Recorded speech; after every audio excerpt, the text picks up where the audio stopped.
बिस्मिल्लाहिर्रहमानिर्रहीम। इस video lecture में हम ministry of law and justice का जो पेपर हुआ है यूडीसी का मार्च 2022 में, वो पेपर डिस्कस करेंगे कराची रीजन का। इसके साथ साथ ये भी डिस्कस करेंगे कि मिनिस्ट्री ऑफ लॉ की तैयारी कैसे करें और कहाँ से करें। पीडीएफ चाहिए तो वो भी अवेलेबल है। एंड तक वीडियो लाजमी देखिएगा, यकीनन आपको बहुत कुछ सीखने को मिलेगा। सबसे पहले तो हम इसके सिलेबस की बात करते हैं। सिलेबस जो है था इसमें पाकिस्तान स्टडीज़ के 7 एमसीक्यूज़ थे, इंग्लिश के 7 थे, जनरल नॉलेज के भी 7 एमसीक्यूज़ थे, इस्लामियात के भी 7 एमसीक्यूज़ थे और नॉन मुस्लिम्स के लिए 7 एमसीक्यूज़ थे, एथिक्स के और पोस्ट के रिलेटेड थे 7 एमसीक्यूज़। इसी तरह दूसरे भी एमसीक्यूज़ थे, मैथ, करंट अफेयर्स, ये सारे मिलाकर टोटल 70 एमसीक्यूज़ थे। और टाइमिंग जो था वो था 40 मिनट्स, यानी कि 40 मिनटों में 70 एमसीक्यूज़ सॉल्व करने थे। और फर्स्ट क्वेश्चन की अगर हम बात करें तो फर्स्ट क्वेश्चन था इस्लामियात का, the antonym of torture is. अगर हम एंटोनियम ऑफ टॉर्चर की बात करें तो टॉर्चर का जो एंटोनियम है वो है कंफर्ट। जितने भी ऑप्शंस थे उनमें करेक्ट ऑप्शन है कंफर्ट, क्योंकि टॉर्चर का मतलब होता है अजियत देना, किसी को तकलीफ़ देना, और कंफर्ट का मतलब होता है आराम, सुख, चैन, सुकून। सो इस तरह एंटोनियम जो है इसका कंफर्ट है। नेक्स्ट क्वेश्चन है हमारे पास, the synonym of valour is. अगर हम वेलोर की बात करें तो इसका सिनोनियम हो जाएगा ब्रेवरी, क्योंकि वेलोर एक ऐसा वर्ड है जिसका मतलब होता है बहादुरी। और इसका जो उलट हो जाएगा, एंटोनियम हो जाएगा, वो हो जाएगा कवर्डीस। कवर्डीस एक ऐसा वर्ड है जिसका मतलब होता है बुज़दिली। और इसके साथ साथ इसका जो सिनोनियम है वो है ब्रेवरी। इसका जो स्पेलिंग है वो VALOUR ब्रिटिश इंग्लिश में है। अगर हम अमेरिकन इंग्लिश की बात करें तो उसमें यू नहीं है, VALOR है। सो ये थोड़ी सी डिफरेंस जो है स्पेलिंग में ब्रिटिश और अमेरिकन में। आगे बढ़ने से पहले छोटी सी रिक्वेस्ट है कि चैनल को ज़रूर सब्सक्राइब करें, बिकॉज इस तरह की वीडियोस हम डेली बेसिस पर बनाते रहते हैं पीडीएफ के साथ। नेक्स्ट क्वेश्चन है, successful people are genuinely very efficient in dash their task. So यहाँ accomplishing आएगा। Successful people are genuinely very efficient in accomplishing their task. So accomplish एक वर्ब है जिसका मतलब होता है किसी चीज़ को कंप्लीट करना, मुकम्मल करना, लेकिन कामयाबी से मुकम्मल करना। सो यहाँ जो है accomplish वर्ड ही आएगा। नेक्स्ट क्वेश्चन है, had the police not reach there in time the bandits. Bandits कहते हैं रोबर्स को, जो लुटेरे होते हैं या जो डाकू होते हैं, डैश हिम। सो ये एक कंडीशनल सेंटेंस है। ये सेंटेंस कंप्लीट इस तरह से होगा, had the police not reach there in time the bandits would have killed him. So इसका मतलब होगा उर्दू में, अगर पुलिस वहाँ वक्त पर ना पहुँचती तो डाकू उसे मार देते। नेक्स्ट क्वेश्चन है, choose the odd one out. ये आपने मुझे कमेंट सेक्शन में देना है, बहुत ही इजी क्वेश्चन है।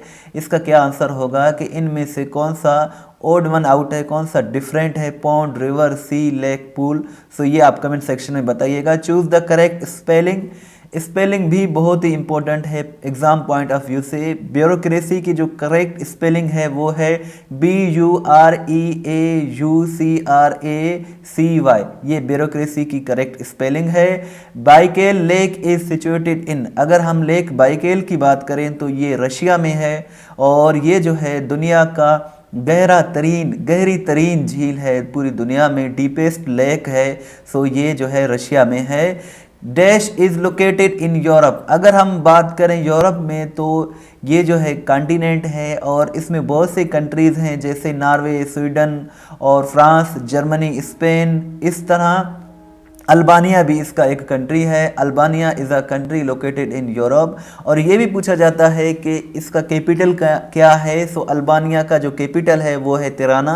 Tirana is the largest city and capital of Albania. और इसके साथ साथ ये साउथ ईस्टर्न यूरोप में एक कंट्री है, साउथ ईस्टर्न यूरोप में। और what is the currency of Albania, ये आपने मुझे कमेंट सेक्शन में बताना है। नेक्स्ट क्वेश्चन है, पानामा कैनाल लिंक्स यानी कि पनामा कैनाल किस चीज़ को लिंक करता है? सो ये अटलांटिक और पैसिफिक ओशन जो है इनको ये मिलाता है। ये आप पिक्चर में भी देख सकते हैं, ये पनामा कैनाल है, ये अटलांटिक ओशन है और ये जो है पैसिफिक ओशन है। और इसके साथ साथ एक तरफ साउथ अमेरिका है, दूसरी तरफ नॉर्थ अमेरिका है। सो ये जो है इसके बारे में क्वेश्चन पूछा जाता है। नेक्स्ट क्वेश्चन पर जाने से पहले छोटी सी रिक्वेस्ट है कि जब पूरी वीडियो को देखें तो उसके बाद नीचे दिए गए लिंक पर क्लिक करके अपना टेस्ट लें। मैं लिंक दे दूंगा और इससे ये होगा कि आपको मालूम हो जाएगा कि कितने सवालात आपको याद हो गए हैं।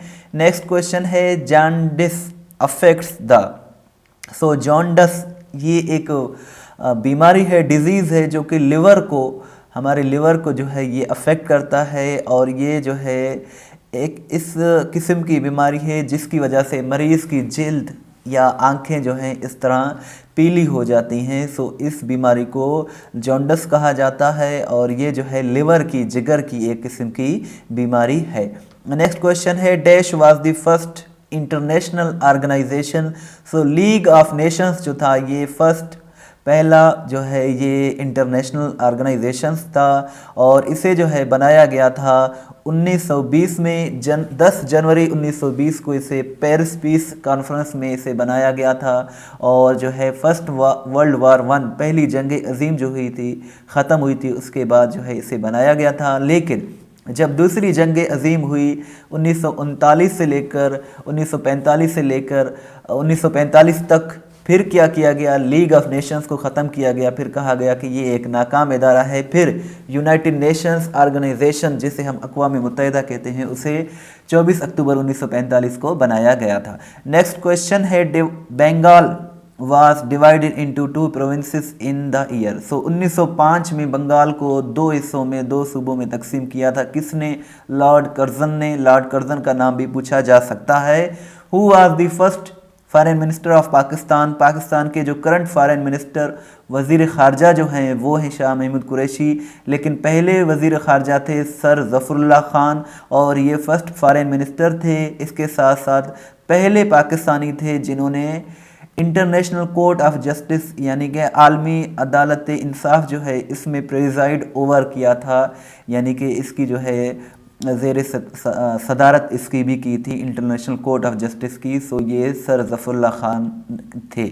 नेक्स्ट क्वेश्चन है Shaheed Benazirabad is the new name of. So ये जो है डिस्ट्रिक्ट है प्रोविंस ऑफ सिंध में, पाकिस्तान का जो है सिंध, वहाँ नवाब शाह इसका पुराना नाम था। लेकिन जब बेनज़ीर भुट्टो को 27 दिसंबर 2007 को रावलपिंडी में शहीद किया गया तो उसके अगले साल 2008 में नवाब शाह का जो नाम था वो चेंज करके इन्होंने शहीद बेनज़ीराबाद रखा था। The first governor of the province of Punjab was. First ये जो थे अब्दुल रब निश्तर थे, लेकिन ये फर्स्ट मुस्लिम गवर्नर थे पंजाब के और ये पंजाब के पहले मुस्लिम गवर्नर बने थे अगस्त 1949 से लेकर नवंबर 1951 तक ये पंजाब के फर्स्ट मुस्लिम गवर्नर थे। और नेक्स्ट क्वेश्चन है the literal meaning of the word ethics is. So ये एथिक्स जो पूछा जाता है तो इसका मतलब है, एथिक्स का जो लिटरल मीनिंग है वो है study of morality. Study of morality जो है इसका करेक्ट आंसर है। The holy prophet Hazrat Mohammad सल्लल्लाहु अलैहि वसल्लम died on the day of. So नबी करीम सल्लल्लाहु अलैहि वसल्लम मंडे वाले दिन विसाल फरमा गए थे इस दुनिया से 8 जून 632 AD को 63 बरस की एज में मदीना में। सो ये जो है इसका करेक्ट आंसर है। Nepotism is described as. So nepotism का मतलब होता है hiring friends and relatives and showing favouritism, यानी कि आप किसी बड़े ओहदे पर हैं, अपने दोस्तों को बड़े बड़े ओहदे दे रहे हैं, अपने जो रिश्तेदार हैं अजीज़ करीब हैं उनको बड़े ओहदे दे रहे हैं, उनको नवाज रहे हैं। सो इस अमल को नेपोटिज्म कहा जाता है और इसका मतलब होता है अकरबा परवरी, यानी कि अपनों को नवाजने का अमल। In formal letters the most common salutation is, so ये डियर XYZ, फिर यहाँ आपने नाम लिखना होता है। ये जो है ये फार्मल लेटर का एक तरीका होता है और ये सलाम देने का ये एक जो है अंदाज़ होता है कि आप डियर लिखें फिर उसका नाम लिखें। What is meant by authority letter, authority letter का क्या मतलब होता है? सो अथॉरिटी लेटर का मतलब होता है परमिशन लेटर। अगर कोई ऑफिसर आपको अथॉरिटी लेटर दे तो इसका मतलब वो आपको परमिशन लेटर दे रहा है कि उसकी जगह पर आप किसी मीटिंग में शिरकत कर सकते हैं, कोई काम कर सकते हैं। सो इसको कहते हैं परमिशन लेटर।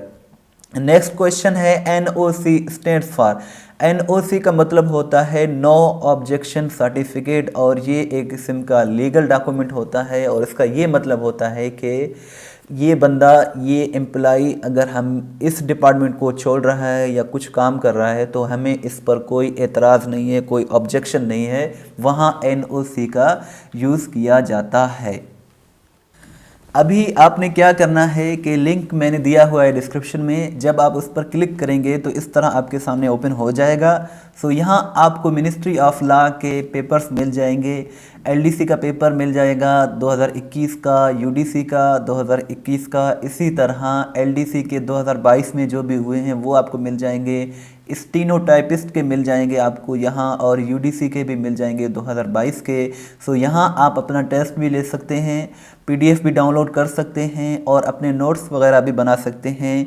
जैसे कि ये क्वेश्चन है एक, the first summit of SAARC was held in 1985 in, SAARC की जो पहली सरबराही इजलास हुई थी वो कहाँ हुई थी? सो यहाँ 5 ऑप्शंस हैं, आप देखें कौन सा सही है।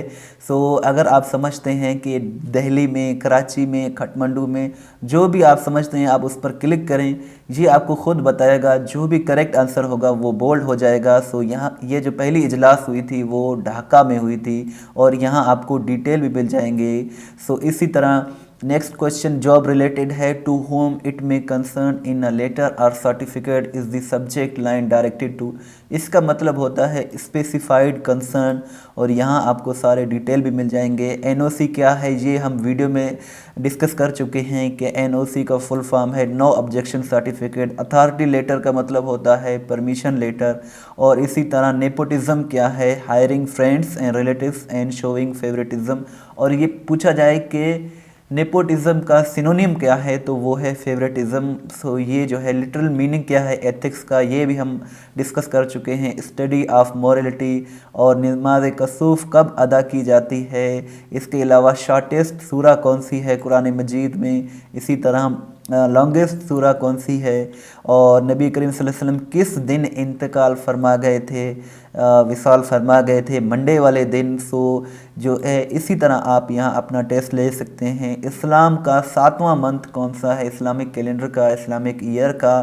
सो रजब है इस्लाम का 7वां महीना, और इसी तरह आपको 8वां महीना कौन सा है, शाबान। 9वां महीना रमज़ान, और फर्स्ट मुहर्रम का पूछा जाता है तो वो है मुहर्रमुल हराम, और 10वां जो मंथ है इस्लामिक ईयर का वो है शवाल। इसी तरह आप बहुत ही अच्छी तैयारी यहाँ से कर सकते हैं। तो अगर आपको इस वीडियो की PDF चाहिए तो वो भी डिस्क्रिप्शन में दिया हुआ है। वीडियो देखने का बहुत शुक्रिया, दुआओं में याद रखिएगा और हमारे चैनल को भी सब्सक्राइब करें और टेस्ट भी यहाँ से ज़रूर लें। थैंक्स फॉर वॉचिंग एंड अल्लाह हाफिज़।